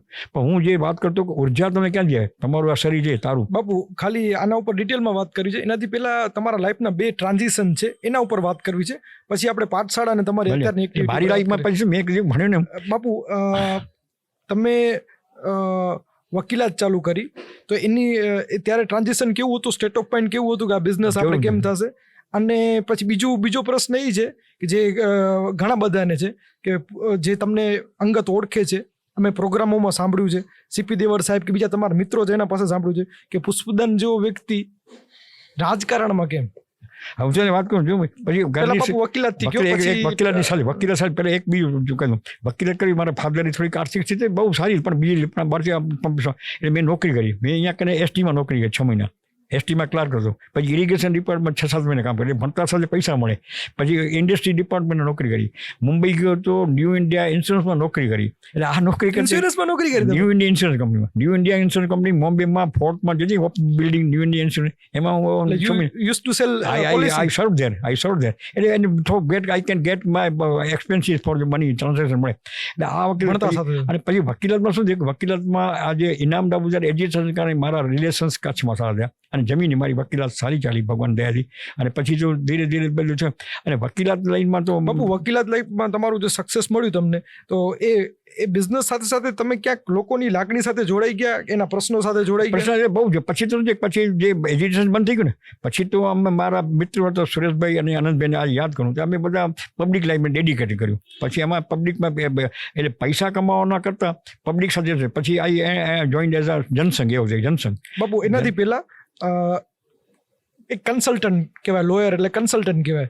તો એ બિઝનેસની સક્સેસમાં કઈ વસ્તુ તમને ખાસ કામ આવી? હું એક કન્સલ્ટન્ટ છું, મને વ્યક્તિગત રીતે જાણવું છે વ્યવહાર કયો, માઇન્ડસેટ કયો. મને કચ્છના લોકો સાથે એકદમ નજીકમાં આવવાનો મોકો મળ્યો, નંબર 1. સેકન્ડલી કે લેન્ડ રિફોર્મ્સના જે છે એ કાયદાથી હું એક્વેન્ટેડ હતો. પછી જે પાસ રાજાશાહીના વખતે શું કાયદા, નવા કાયદા, ત્યારે જે જરૂરિયાત હતી એ તમારી એક્સપર્ટીઝ હતી. કચ્છમાં લગભગ 70-75 સુધી જમીનોની કોઈ કિંમત જ નથી. મારા ગામમાં જમીન હતી ને, મારા બાપુજી જમીન કેટલા વેચી, 10 એકર, 200 રૂપિયા એકર, 200 રૂપિયા કાગળ ન મળે. હવે એ જમીન વેચવી પડી જાય આરસી. પણ પછી શું 75 પછી જમીન મળે એ વખતે જે જમીનો છે એને કન્સલ્ટ તરીકે આખા કચ્છના કોઈ બી લેન્ડના કેસ હોય એમાંથી લગભગ 60-70% કેસ મારી પાસે આવતા. એમાં ઇવન કોંગ્રેસ એ વખતે જે જરૂરિયાત હતી એ તમારી એક્સપર્ટીઝ થઈ ગઈ, એટલે એ થઈ ગયા પૂરા. અને એમાં બીજી કોઈ પૂરવા નથી. પછી પોલિટિક્સમાં આવે ને, પોલિટિક્સમાં મારે ફરજિયાત હોય. હવે રાજકારણમાં મારો જે નેચરથી થોડોક વિરુદ્ધ છે કે બધા નેચરથી વિરુદ્ધ છે, પણ મને એમ હતું કે ઘણી વાર સાંભળ્યું નેચરથી મારા વિરુદ્ધ છે, હું રાજકારણી છું ને એમ બધા કે. પણ મને શું હતું કે આપણે જો જે સ્થિતિમાં જે રાજ્યમાં રહેતા હોય એમાં તમારે રાજકારણથી અલિપ્ત રહી શકો નહીં, રહેવું જોઈએ નહીં. શું કામ ન રહેવું જોઈએ? કે અલ્ટિમેટલી લોકશાહીમાં પ્રતિનિધિત્વ રાજ્ય રિપ્રેઝેન્ટેટિવ. હવે રિપ્રેઝેન્ટેટિવ કેપેસિટીમાં either you be yourself representative or you should cultivate thick connection. નહીં તો તમારે કામ થાય નહીં. આજે જો આપણે રાજકારણથી દૂર રહીએ અને પછી હું આશા રાખું મારા રાજમાં કામ થાય, એ કેમ થાય? આજે કોઈ રાજા તો છે નહીં. રાજા કોણ? કે રિપ્રેઝેન્ટેટિવ. કાં તમારો ધારાસભ્ય હોય, કાં MP હોય, ને કાં લોકલ બોડીમાં જાય. એટલે પછી સુરેશભાઈને અમે બધા નક્કી કર્યું કે ભાઈ આપણે આનાથી અલિપ્ત રહી શકશું નહીં. હવે આનાથી અલિપ્ત એમાં આપણે જવું જોઈએ. તો આપણે જે કચ્છને કહીએ છીએ કે ઉપેક્ષિત જિલ્લો હતો, કચ્છ બેકવર્ડ જિલ્લો હતો, કચ્છને ગ્રાન્ટ કેમ વધારે મળે, કચ્છ કેમ ડેવલપ થાય, આ મારું જે છે. એટલે નોકરી સાથે પોતાના અમારા સ્વાર્થ સાથે કરતાં પણ અમને હતું કે તે વખતે કચ્છ બિલકુલ ડેવલપ. હવે કચ્છની અંદર તમારે કચ્છની અંદર ડાયરેક્ટ હું જ્યારે 64માં ભણવા જતો ને કેવી રીતે જતો, ત્યાંથી 64માં મારે જાઉં તો અહીંયાથી કંડલા જાઉં, કંડલાથી નવલખી લોન્ચમાં જાઉં, નવલખીથી પછી બીજી બસ મળે કે તો અમદાવાદ પહોંચું. એટલે લગભગ 1.5 દિવસમાં અમદાવાદ પહોંચવા લાગતા. એટલે કચ્છ વોઝ નિગ્લેક્ટેડ. એક તો કચ્છનો આપણે પહેલાં બોમ્બે સ્ટેટમાં આવે, પછી ગુજરાત સ્ટેટમાં આવે.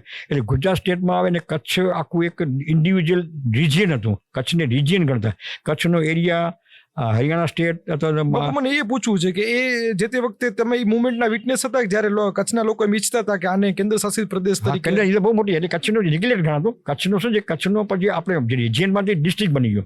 હવે રિજિયનમાંથી ડિસ્ટ્રિક્ટ બની ગયું એટલે અનફોર્ચ્યુનેટલી કચ્છને નુકસાન શું થયું કે આપણા જે એલોકેશન ઓફ ફંડ છે ને રાજ્ય, એ કેવી રીતે કરે? According to constitution. હવે કોન્સ્ટિટ્યુશનમાં એક એવું પ્રોવિઝન છે કે જે કોઈ વિસ્તારનો તમારે વિસ્તાર કરવો હોય તો અહીંયા કેટલો ખર્ચો કરવો પર કેપિટા. હવે પર કેપિટા જે ખર્ચ થાય તો પર કેપિટલમાં આપણે ગુજરાત રાજ્યમાં આવે, બરાબર, દાખલા સમજીએ. ગુજરાત રાજ્યમાં આવે તો ગુજરાતનો કચ્છ જિલ્લો બની ગયો. હવે ગુજરાતમાં કચ્છની વસ્તી 13-18 લાખની હતી, ગુજરાતની વસ્તી 6 કરોડ. તો કચ્છમાં આપણે કેટલા ટકા થયા? 3%. વસ્તી કેટલી ગુજરાતની? 3%. ઓકે. વિસ્તાર કેટલો? 25%. વિસ્તાર રિજિયન વોઝ 45,000 સ્ક્વેર કિલોમીટર. હવે 45,000 સ્ક્વેર મીટરનો ડેવલપમેન્ટ કરવો તો it should need adequate funds. હવે એડિક્વેટ ફંડ્સ કેમ મળે તમને? You are entitle two gate 3% money. હવે 3% આ બેઝિકલી આપણે વિરોધી હતો કે અમને આ તમે કચ્છમાં જે બોમ્બે સ્ટેટ બન્યું ત્યારે ડિસ્ટ્રિક્ટ બનાવ્યું એ જ ભૂલ હતી. એ વખતે આપણા રાજકારણી મુંબઈ હતા, ઘણા બધા મોટા મોટા એને બુદ્ધિશાળી માણસો મુંબઈ હતા. એટલે એ લોકોએ મુંબઈમાં પોતાનું રીતે કે મુંબઈમાં પાંચો કચ્છ હતી ને પાકે મજા આવે એટલે મુંબઈમાં જોડાઈ ગયા. અને એ વખતે નકર જવાહરલાલ જ્યારે મર્જર એગ્રીમેન્ટ થયું ત્યારે કચ્છના રાજાએ ગવર્મેન્ટ પાસે એવી શરત હતી કે મારું Kutch should be remain under the centre. પાર્લામેન્ટમાં રહે, પાર્લામેન્ટ બજેટ પાસે, અને કચ્છ આખું જુદું છે. કચ્છ આખું સી સ્ટેટ બન્યું. હવે સી સ્ટેટ બન્યું એટલે 56માં કાયદો બદલ્યો કે મર્જર બોમ્બે મહાજલસમાં જોડાયા. મહાજલ તમે થઈ ગયા કે અને એ વખતે એક પછી એમાં આપણને રાજી કરવા માટે 371મી કલમ ઉમેરી કે તમને કચ્છ વિકાસ બોર્ડ મળશે. પણ કચ્છ વિકાસ બોર્ડ મળશે એ એજ્યુકેશન થયું અને કચ્છને જુદું સેન્ટ્રલ લાઈન કરવાનું. પણ એ વિકાસ બોર્ડમાં મોટા મોટી વીકનેસ હતી ને એ વાત અમે જ્યારે સ્ટડી કર્યું ને ત્યારે એ થઈ કે Kutch Vikas board doesn't give you any financial money. Financial money number બોર્ડનો કરીને બોર્ડ થાય ને એક પ્રમુખ થાય, ફાટવી થાય, શું ભરે? એટલે એમાં કંઈ વરે નહીં. એટલે પછી આ જે થયું ને એમાં અમારી પછી કચ્છની એજ્યુકેશન કે કચ્છ ઉપયોગી જિલ્લો, કચ્છમાં ઇન્ફ્રાસ્ટ્રક્ચરની, કચ્છમાં રેલવે, તો રેલવે બ્રોડગેજ ક્યાં સુધી? ગાંધીધામ સુધી. ભુજામાં તો મીટર ગેજ ચેન્જ કરો. કચ્છમાં રસ્તા નેશનલ હાઈવે ક્યાં સુધી આવે? કંડલા સુધી. બીજો નેશનલ હાઈવે ના આવે, પછી રસ્તા ના આવે, પછી નર્મદાના પાણી ના આવે. હવે આ બધાને કારણે ઉપેક્ષિત જિલ્લો અમારું રાજકારણમાં આવવાનું કારણ કે આપણે જો જઈએ તો આની અંદર થોડું ઘણું આપણું ઇન્વોલ્વ થાય. એટલે પછી હું ધારાસભ્ય બને. આમાં ઘણી બધી લાંબી પેલી તમે નગરપાલિકામાં લડ્યા. નગરપાલિકામાં એટલે સ્થાનિકના પ્રશ્નો હોય. તમને એવું તમે જીતી જશો? હું હતો જીતે. અમે ત્યાં મારા શું પર્સનલ રિલેશન એ 8મા વોર્ડમાં રહેતા ને પર્સનલ. અને અમે પહેલી વખત અમારી બોડી આવી વિરોધ પક્ષની કોંગ્રેસ એ બધા પેલી જીતી ગયા. પછી 90માં ને ઉભા ગયા. હવે 90માં મને સુરેશભાઈ કે ચૂંટણી 90માં મેં કીધું હું ઊભો રહી શકું. એક તો મારું નેચર નહીં, મારી વકીલાતમાં પણ ધક્કો લાગે, મારા છોકરા બધા તે વખતે ઉંમર નાની. એટલે મેં કીધું હું ન મને તારે લડવું જ પડશે. તો મેં કીધું હું લડીશ. એટલે અહીંયા કોંગ્રેસમાં સામે લડશે હકુમતસિંહ જાડેજા. હવે હકુમતસિંહ જાડેજા અમારા કૌટુંબિક સંબંધ, મારા મિત્ર થયા. એટલે મેં કીધું હકુમતસિંહ જાડેજા હું ન લડું. હવે કુદરતી કંઈક એ વખતે કંઈક કોંગ્રેસને એવું હતું કે કોંગ્રેસે હકુમતસિંહભાઈને એક્સને બદલે વાયની ટિકિટ આપવાની. એટલે સુરેશભાઈ મને દબાણ કર્યું કે ના વાય લડે છે, તું લડ.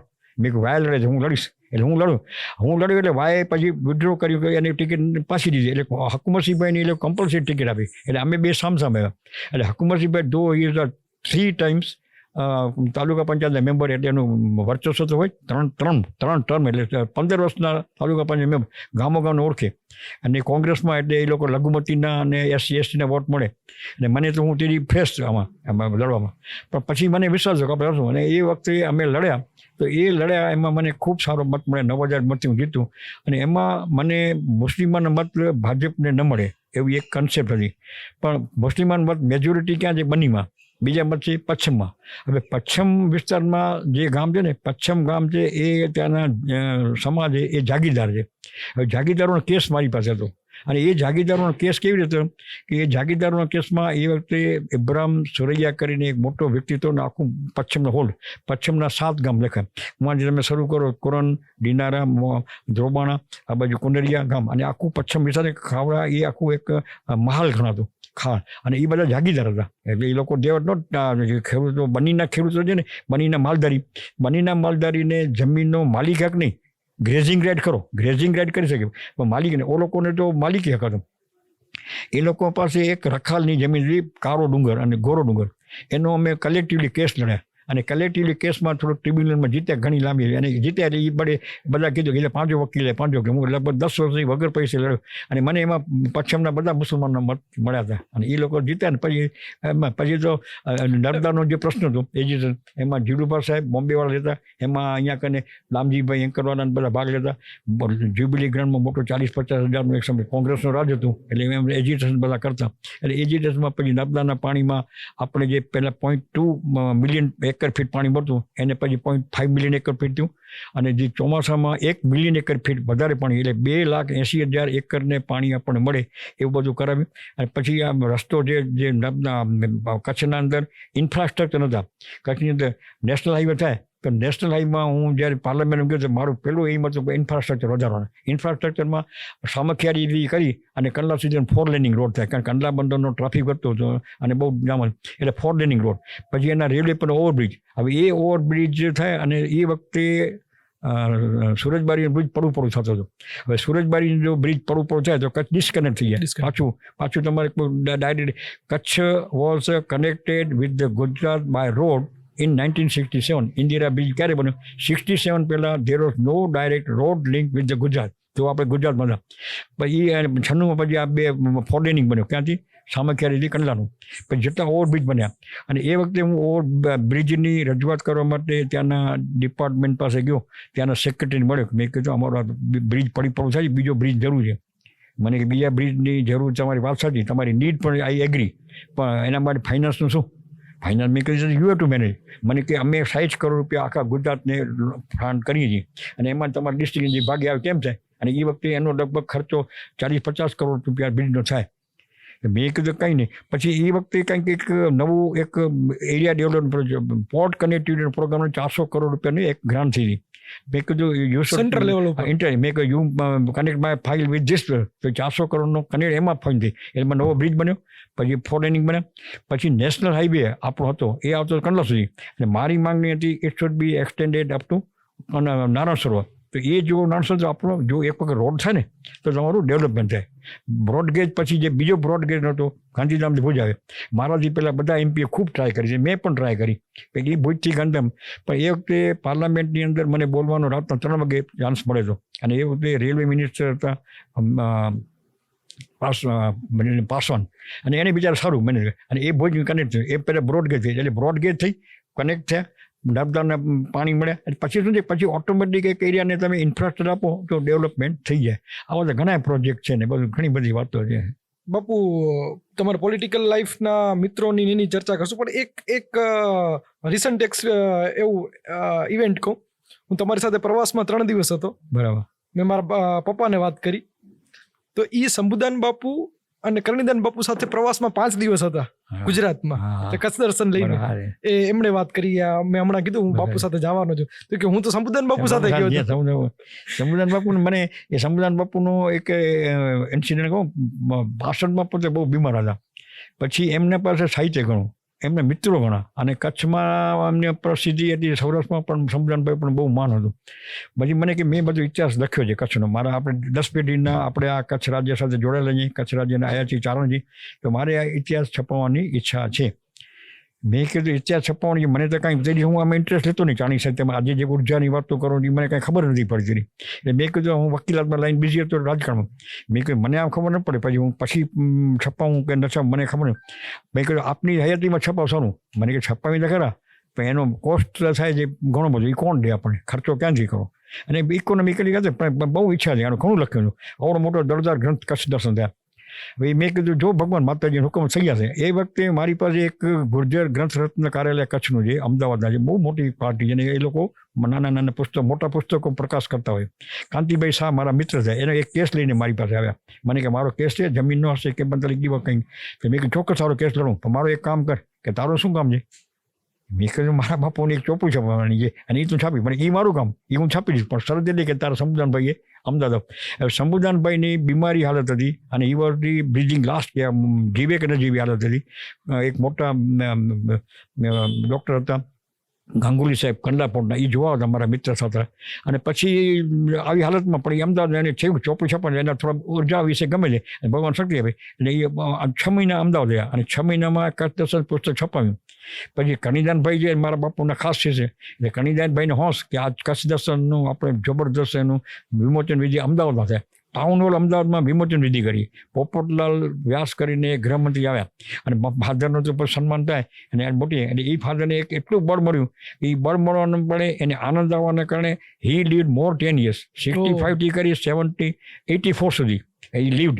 76માં પેલું આ મેં બનાવ્યું.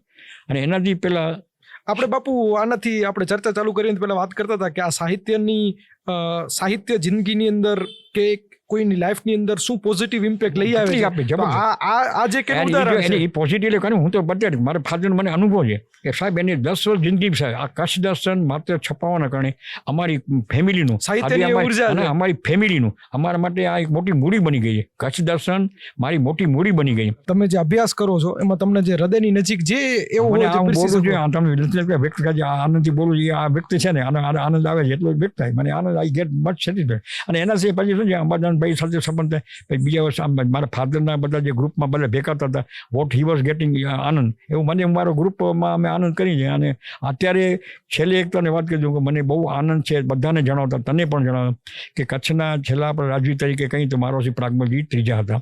મારોશ્રી પ્રાગમલજી ત્રીજાને જે કાંઈ એમના કુટુંબના સર્કમસ્ટાન્સીસ હોય પણ he was not in position to develop the thing what he wanted to develop in his life. પણ છેલ્લા 10-12 વર્ષથી એમણે એક અહીંયા કને કચ્છનો ઇતિહાસનો આખો સંગ્રહ થાય કચ્છનું આખું આપણો ઇતિહાસ શું સંસ્કૃતિ શું સંસ્કાર શું કેમ સચવાય એનો પ્રાગમેલ પેલેસમાં આર્કાઇવ્સ એમને કર્યું છે. અને આર્કાઇવ્સ કર્યું છે એ હાઇનેસ પોતે દેવ થઈ ગયા પછી એને બુસ્ટિંગ કરવું એને આગળ વધારવું. મહારાણી પ્રીતિ દેવી સાહેબ એ ખૂબ આગળ વધારે છે. અને કચ્છના લોકોને કહું છે તમે આર્કાઇવ્સ જુઓ કચ્છનો આર્કાઇવ્સ શું છે કચ્છના આર્કાઇવ્સની અંદર આપણો સંસ્કાર શું છે અને એની અંદર જે દલપતભાઈ દાણીધરિયા કરે ખૂબ ડેડિકેટેડ માણસ છે. અને કચ્છનું આપણું આર્કિટેક્ચર હતું એ આર્કિટેક્ચરનો 300 વર્ષના બિલ્ડિંગને પણ રિટ્રોફિટ કરાવવાનું પણ કામ કરી રહ્યા છે. ચારો રખલમાં એક યુનિક મંદિર કચ્છનું જેને કંઈ કચ્છમાં આવા મંદિર ઓછા છે તમે નહીં કલ્પના કરો એ ચારો રખીમાં 5 દિવસનું મંદિર. હવે આ મંદિર બનાવ શું કામ મંદિર બનાવ શું ફાયદો છે મંદિર બનાવો તો આપણે ઘણા કહેવા કે મંદિર બનાવો શું ફાયદો તમે આ કથામાં જઈને ટાઈમ બગાડશું સાહેબ એ કહેવાવાળા જે કહેતા હોય આપણી પ્રજામાં મોટો જે વર્ગ છે 80% બુદ્ધિશાળી હશે 15-20%. બાકી 80% તો કોમન મેન છે ને. હવે કોમન મેનને પણ આગળ વધવાનો હક ખરો કે નહીં? કોમન મેનને આગળ વધવું કેમ વધાય? કોમન મેન એક્સપોર્ટ નો રહી તો એને શ્રદ્ધાથી શ્રદ્ધા એટલે જે આપણા આસ્થાને કહે મંદિરો અને મંદિરમાં તમે જાઓ મંદિરમાં તમે થોડોક તમારા માઇન્ડને શાંત રાખો પૂજા કરો પાઠ કરો ઊંચે સ્વાદે ગાઓ. અને સ્વામિનારાયણ ભગવાનનું આખું જે ધર્મ છે ને એ શિક્ષાપત્રી અને શિક્ષાપત્રી એટલે આચાર ધર્મ છે. તમે સાંજના દરરોજ તમારે સવારના ઉઠવું તમારે ડાયા વગર ખાવું નહીં પાણી ગાર્યા વગર પીવું નહીં પાણી ગાળાને તમારે અમુક અપવાસ નિયમો કરો આ તમે જાઓ તમે દર્શન કરો આના લીધે તમે જેને કાંઈ લેખિતમાં વ્યવહાર કર્યો પૈસા તો એ તમે લેખિતમાં વ્યવહાર કરવાનો. અને અમુક સાચું ન બોલવું એ વખતે સ્વામીના ભગવાન સાચું ન બોલે એટલે શું કામ કે બીજાને નુકસાન કરતું હોય અને બીજાને અહીં નુકસાન સ્વામી સ્વ પર ધ્રુવ જન્મ સત્યમ ન કહર ચિત્ત. સ્વનો દુઃખ દૂર થતો હોય મને તને કેવું હોય તો હું તને અત્યારે કંઈક મારો ગમે તેમ બોલું મારી ઘરવા શું મારી માં હોય તો માને મારે માં તો કહેવું પડે ને. બાપની બાયડી કહું તો બાપની બાયડી સાચું નથી બાપની બાયડી સાચું વધારે સાચું છે બાપની બાયડી એટલે સ્વ પર ધ્રુવ જન્મ તો એક દાખલા થઈ સ્વ પર ધ્રુવ જન્મ સત્યમ ન કરતી બીજાનો અહિત થાય દુઃખ થાય એટલે આવું આખું શિક્ષાપતિનું એને બંધારણ આપે અને બંધારણને ગરીબ માણસો ફોલો કરે એટલે એ થાય. અને 200 વર્ષથી આ 250 વર્ષથી ધર્મ છે 250 વર્ષમાં આચાર ધર્મ શીખવાડે આચાર ધર્મ જેને ફોલો કરે આજે એ લોકોનું જીવન રહી શકે ખેડૂત કુટુંબ હતા આ હતા. એટલે ટૂંકમાં આપણા માટે મંદિરો છે ને એ આસ્થાને કેન્દ્ર 80% ભલે 20% કહેતા કે અમે ઓસો જેવા હોય કે અમારે આ લોજિક છે ને આજ એને મુબારક પણ ધેટ ડઝ નોટ જે કે not have right to take my right inspiration આપે મને મારો રાઇટ મને એમ શ્રદ્ધા છે હું મારું માનું છું એ લોકો ભલે ન માનતા તો હું માનું છું મને હું એમાંથી મારો રાઇટ થાય છે. અને મારું શું રાઇટ એટલે હું જ્યાં પડ્યો ત્યાં જ પડ્યો નેગ્લેક્ટેડ અભણ ફલાણું દીકરું અભણ છે આ ખબર નથી પડે અમે બુદ્ધિશાળી છીએ બુદ્ધિશાળીઓને હક છે અને અબુદ્ધિશાળી નકડી અબુદ્ધિશાળીને પણ એમાંથી આગળ અને અબુદ્ધિશાળીને એક વખત ઉર્જા મળે ને તો ઉર્જા અંદરથી આવે છે અને અંદરથી તમને શીખવા મળે. આપણું જે જ્ઞાન છે ને એ આપણી જે કરોડરજ્જુ તમે સિદ્ધિ રાખીને બેસો એમાં તમારી કુંડલીની જાગૃતતા એક બધી મોટી વાત છે. એ કુંડલીની જાગૃતતા દેન ઇટ ગિવ્સ યુ જે નોલેજ છે ને નોલેજ અંદરથી જાય પહેલાં અને એ પહેલાં જ કરવા માટેના આપણા બધા રિલિજિયસ ધર્મ છે. ખૂબ મજા આવી આજે આનંદ. છેલ્લે વ્રજભાષા પાઠશાળા શરૂઆત પાછું વચ્ચેનો ગેપ અને પાછી જે પ્રવૃત્તિ થઈ રહી છે એની વિસ્તૃત માહિતી આપી દો. વ્રજભાષા પાઠશાળા જે બનતી ને મારા પિતાજીને ખૂબ દુઃખ હતું અને ઘણું એને ટ્રાય કર્યું મેં મારી હમીરજી રત્નુએ તો આખો કરિક્યુલમ નક્કી કર્યું કરિક્યુલમ કરીને ભણાવ્યા અને લખપતજી પોતે બહુ જ મોટા વિદ્વાન. લખપતજી વિશે એમ કહેવાય છે કે લખપતજી બહુ વિલાસી રાજા હતા આના મેળમાં સંગીત મહોત્સવ કરતા હતા મહોત્સવ કરીને એવું એક મિથ એના પેલી ફેલાવાય. સાહેબ જે માણસ વિલાસી હોય તો એ માણસના હસ્તલિખિત ગ્રંથો છે આજે અને એ માણસની રાગ રાગીણી અને એમાં માસ્ટરી, અને માસ્ટરી રાગ રાગીણી માસ્ટરી, સાહિત્યમાં માસ્ટરી. એટલે ચારણી સાહિત્ય પણ જાણતા હતા. સાહિત્ય જાણતા હતા, સાહિત્યના ઊંડા અભ્યાસી હતા, તો જ આ કરી શકે. નકા એ વખતે કચ્છ બ્રજભાષા પાઠશાળાથી એને તમે યુનિવર્સિટી ગયો, એની યુનિવર્સિટી ગયા, યુનિવર્સિટીમાં જ્ઞાન આપે અહીંયા પણ. હવે એ યુનિવર્સિટીને પોતે જ્ઞાતા હતા ત્યારે કરી શકે નહીં. પછી સંગીતના મોટા જ્ઞાતા હતા અને આર્ટ્સના મોટા જ્ઞાતા હતા. રામસિંહજી માલમ કરીને એક જે માલમ હતો, પરદેશી બધી વિદેશી કોઈ રાજા રાજસ્થાનના કે સૌરાષ્ટ્રના રાજા એને આશ્રમ એણે આપ્યો અને આ આયનામેલ બનાવ્યો. આ આયનામેલની અંદર રંગમોળ છે, રંગમોળની અંદર તમને દિવસના પણ તમે રાત્રિનો ભાસ લાગે. દીપક રાગ ગાવો છે, ક્યારે ગવાય? રાતના ગવાય, દિવસ ન ગવાય. તો એની અંદર ગાઈ શકાય, એના માટે બનાવ્યો. પછી એણે પોતાની અહીંયાથી છે ત્યાં પોતે ગયા હતા દિલ્હી ગયા તો ત્યારે એક એવો બનાવ બને છે કે દિલ્હીમાં બાદશાહ પર છે મોટા તંબુમાં રાજા રજવાડાનું તંબુ હોય. હવે એ તો કચ્છ રાજ્ય નાનું ગયા, એની કમ્પેરિઝન નિઝામ હોય કે હૈદરાબાદ હોય કે બીજા મોટા મોટા રજવાડા હોય, ઉજ્જૈન છે કે ઇન્દોર છે. હવે એ બધા મોટા મોટા ત્યાંના ગવૈયા આવે. હવે એ ગવૈયાઓ બધા મોટા રાજા, આને ઘરે કોઈ આવે નહીં અહીંયા. એક દિવસે લખપતજી એવું કર્યું કે આજે કોઈને તમે આવવા દેવો નહીં. હવે એક વખત એવો બનાવ બને છે એના ટેન્ટમાંથી ત્યાં કરીને ગીત ગવાય, ડાન્સ થાય, આ તે બધું. એટલે બીજા જે માને જે ગવૈયા હતા ને એ કંઈ ચાલુ બજારું નહોતા, એ ઓરતો. તો એ લોકો કહે આ તો આપણે સાંભળીએ, આવું આપણે સાંભળ્યું નથી. અને તાનસેન જેવા તે સાંભળી લે, એને ચોકીદાર ના પડી કે તમે હમણાં જઈ શકતા. રાજા ના પડી કે આવું સંગીત સાંભળીને કોઈ ના પાડી શકે નહીં. તો તું અંદર જેને કહે કે અમે આ બધા સંગીતના ચાક આવ્યા છીએ, તો તમે એ અંદર જેને કીધું કે એને કહે 10 મિનિટ બેસે, હું આવું. 10 મિનિટમાં he was sitting on this bed, કાંઈ નહોતું, બધું બંધ થઈ ગયું. બંધ થઈ ગયું. આ લોકો જોઈએ છે કે અંદર ગાતું હતું. તો કંઈ ગાતું તો હું ગાતો હતો કે તમે ગાતો હતો, વગાડતો કરો કે હું વગાડતો હતો, તમે વગાડતો હતો, ડાન્સ કોણ કરતું કે ડાન્સ હું કરતો હતો. કે આવું કોઈ બની શકે નહીં. જે બને તમે તમારો ગુલામ થઈ જાય. એ ગુલામ કોઈ થતું નથી. આ સાચે મારા બાપુએ આ કિસ્સો કચ્છ દર્શનમાં લખ્યો છે. કચ્છ દર્શનમાં એ ગુલામ કોઈ થતું નથી. એ ગુલામ પછી પોતે વગાડે, પગમાં ઘૂંઘર બાંધી પેટી કરી, હાથના ઠોપકા ઢોલક વગાડી અને ગાતા પડે. અને સાહેબ એ 36 રાગ રાગીણીને 6 રાગના જાણકાર હતા. અને પછી એની સાથે 15 જેની રાગની મોટા મોટી જે જ્ઞાતા હતી એ બાઈઓ એની ભેગી આવી, ગુલામ થઈ ગયા. અને એના ભેગી સતી થઈ એમાં. હવે સતી થઈ કે વેશ્યા તરીકે આની વેશ્યા દેવા નોટ આવી યુઝ કરીને માણસો કે જેને ખબર ન હોય એ એને કે વેશ્યા હતી ને બજારો ઓરતો હતી. પણ એના બધા સતી થઈ ગયા, એના પાસે ડેડિકેટેડ. અને એ ડેડિકેટેડના કારણે આ માણસ પાછળ કરી શકે. કચ્છના રાજાએ જે આર્ટ સ્કૂલ કરી, કચ્છમાં એક આર્ટ સ્કૂલ કરી એટલે ચાંદીનું મીનાકામ કચ્છમાં થતું. ચાંદીનું મીનાકામ થતું હતું એટલે સોનીઓનું આખું ચાંદી બજાર કચ્છનું ચાંદીનું આખા વર્લ્ડમાં પ્રખ્યાત છે. એ અમીજી લખપતજી શરૂ કર્યું, પાછળ લખપતજી શરૂ કરી. વાણ પાઠશાળાનો કરિક્યુલમ એ નક્કી કર્યું અને પછી એનો ખર્ચો તમામ રાજ્ય આપતો. અને એ 1947 સુધી. અને રાજસ્થાનના અહીંયા બ્રહ્માનંદ સ્વામી મોટા થઈ ગયા, એ અહીંયા આગળ ભણ્યા. દલપતરામ કવિ એના મોટા જાણકાર હતા. મોરારદાનજી મોટા 300 શંકરદાન દેતા, લીંબડીના મોટા રાજકવિ અહીંયા ભણ્યા હતા. લઘુશંકર પુસ્તકો એના છપાતા પાઠ. એનું બધું સાહિત્ય આજના મેલમાં છે આજે, અને એ લેખિત હશે. એનું આખું લિસ્ટ બનાવ્યું છે. રતુદાન, રોડિયા, ડીફેન્ડમ હતા, પણ હસ્તપ્રતોના જાણકાર હતા. એની આખું લિસ્ટ બનાવ્યું. એ લિસ્ટ મારી પાસે છે. મારા બાપુનો જે હસ્તલિખિત ગ્રંથ હતો બધા. મારા નાના બાપુ બહુ મોટા ગજાના કવિ હતા. એના હસ્તલિખિત હતા, સુંદર હસ્ત. પછી પણ એની હતી ધર્મનું જગ્યામાં કરતા એના હસ્ત.